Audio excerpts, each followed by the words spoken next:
సాధారణంగా ఆలయాలను రాజులు లేదా భక్తులు కట్టిస్తారు. కానీ ఎక్కడా లేని విధంగా ఈ శివాలయాన్ని ఇద్దరు దొంగలు అది ఒక్క రాత్రిలో నిర్మించారని కథ. అది దొంగ మల్లన్న ఆలయం. జగిత్యాల పట్టణానికి 12 కిలోమీటర్ల దూరంలో ఉంటుంది. ఈ ఆలయ నిర్మాణం వెనుక ఆసక్తికరమైన కథనం ఉంది. ఒకప్పుడు ఇద్దరు దొంగలు ఈ ఊరికి వచ్చి ఆవుల్ని దొంగలించారట. ఆ విషయం ఎవరికీ తెలియకుండా తాము తప్పించుకోగలిగితే గుడి కట్టిస్తామంటూ అక్కడే ఉన్న శివలింగానికి మొక్కుకున్నారట.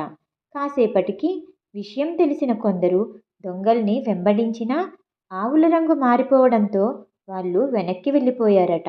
దాంతో దొంగలు తాము మొక్కుకున్నట్లుగానే ఒక్క రాత్రిలోనే తమకు తోచినట్లుగా స్వామికి ఆలయాన్ని నిర్మించి పారిపోయారట. కొన్నాళ్లకు ఈ ప్రాంతాన్ని పాలించిన రాజులు ఆ ఆలయాన్ని